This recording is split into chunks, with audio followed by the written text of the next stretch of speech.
नमस्कार, मी डॉक्टर पंकज हरणे, पाचोरा येथे नारायण आयुर्वेदिक पंचकर्माच्या माध्यमातून रुग्णसेवा देत असतो. मित्रांनो, मे महिना चालू आहे. या मे महिन्यात उष्णता खूप प्रचंड वाढली, 45 डिग्री सेल्सिअस पर्यंत तापमान गेलेलं आहे. आणि अशा या तापमानामध्ये डिहायड्रेशनची खूप जास्त समस्या येत असते.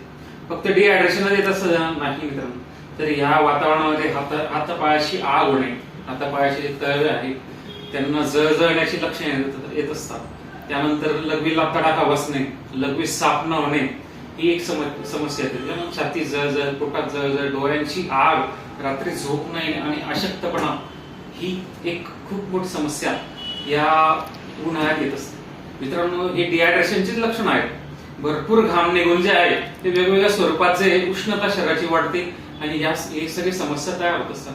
मित्रांनो, मग यासाठी बरेच जण काय करतात, ORS घेतात, लिंबू पाणी घेतात किंवा मीठ साखरेचं पाणी घेतात किंवा पाणी भरपूर प्यायला बरेच डॉक्टर सांगत असतात. पण मित्रांनो, हे सफिशियंट आहे का? तर हे बिलकुल सफिशियंट नाही. आपल्या आयुर्वेदिक मध्ये डिहायड्रेशन तर जाईलच, पण हे जे पूर्ण लक्षणं सांगितले, जे समस्या सांगितल्या मी, त्या सगळ्या समस्यांची लक्षणं जी आहे ती कमी होऊन उलट एनर्जी ही तयार होईल अशा पद्धतीचा उपाय तर तो काय आहे तो मी तुम्हाला सांगणारच आहे. या एवढ्या कडक उन्हामध्ये जे आहे दोन पद्धतीने आपण आपल्या शरीराचं संरक्षण करायला पाहिजे. एक म्हणजे शरीराला कमी झालेलं पाणी जे आहे डिहायड्रेशन ते तर भरून काढलंच पाहिजे, शिवाय शरीराला एनर्जी मिळायला पाहिजे. म्हणजे वेगळ्या पद्धतीचा पदार्थ शरीर पोटात जाऊन त्याच्यात एनर्जी तयार होऊन आपले दिवसभरचा उत्साह असेल, अंग दुखणं असेल, हे सर्व कमी व्हायला पाहिजे. एवढ्या सगळ्या गोष्टी जर भरून येणार असतील तर तो उपाय जो आहे तो खरंच ऑलराऊंडर म्हणायला हवा की नाही. मग आयुर्वेदिक मध्ये यासाठी खूप छान उपाय आहे, ते म्हणजे खजूर पानक. खजूर पानक काय आहे तर ओले खजूर जे असतात ते पाण्यामध्ये भिजवायचे आहे. साधारणतः 1 प्लेट गरम पाणी घ्यायचंय, त्या गरम पाण्यामध्ये 2 ओले खजूर भिजवून टाकायचे, सुरून टाकायचे आहे. आणि ते सुरलेले खजुराचं पाणी आहे ते 2 तास झाकून ठेवायचं आहे. पाणी थंड होईल, त्यानंतर काय त्याचे खजूर आहे ते पुन्हा पाण्यामध्ये आणखीन बारीक सुरायचं आहे आणि चोथा फेकून द्यायचं आणि ते जे पाणी आहे ते पाणी प्यायचंय. मित्रांनो, हे पाणी तुम्ही सकाळी 10लाही पिऊ शकता बनवून 2 तासाच्या अंतराने. त्याच पद्धतीने दुपारी 4 वाजताही पिऊ शकतात, त्या पद्धतीने बनवून. मित्रांनो, या दोन्ही वेळेला शरीराला एनर्जीची खूप आवश्यकता असते. म्हणजे उष्णताच कमी करणं हा उद्देश नाही, तर एनर्जी सुद्धा मिळायला पाहिजे. मित्रांनो, खजूर जे आहे अतिशय शीत गुणाचं, स्निग्ध गुणाचं आणि त्याच्यात भरपूर मिनरल्स, विटामिन्स खूप छान उपलब्ध आहे आणि शिवाय पोट भरल्यासारखं सुद्धा होतं आणि त्याची एनर्जी तयार होतं. गोड असल्यामुळे जे आहे ते मेंदूला तरळपणा देणे, त्यानंतर हृदयाला शक्ती देणे अशी कामं सुद्धा याच्यातून होत असतात. मित्रांनो, खजुराचं पाणी जे आहे ते तुम्ही निश्चित एकदा करून बघा. आमच्या इथे आमच्याकडे येणाऱ्या अनेक पेशंटला आम्ही सुचवत असतो.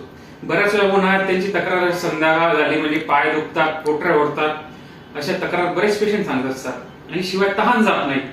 या पेशंटने तर खजुराचं पाणी जे आहे तर निश्चित प्यायला पाहिजे. अगदी साधी सोपी पद्धत असते.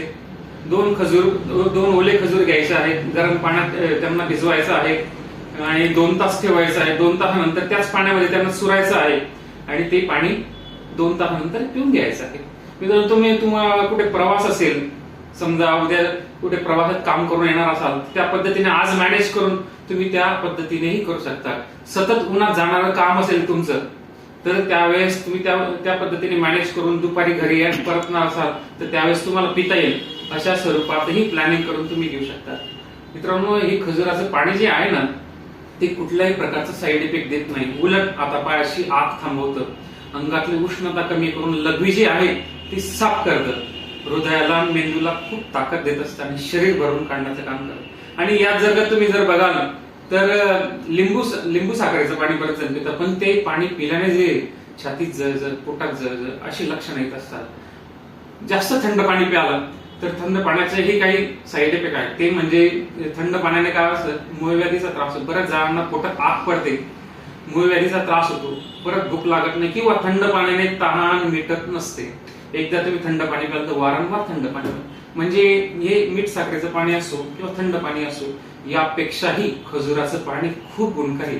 मित्रांनो, ही माहिती तुम्हाला कशी वाटली आम्हाला एकदा निश्चित कळवा. आमच्या कमेंट बॉक्स मध्ये तुमचं मत नोंदवा आणि अशाच पद्धतीने विविध माहिती मिळवण्यासाठी आमच्या चॅनलला सबस्क्राईब करा, लाईक करा बेल आयटम दाबा. धन्यवाद.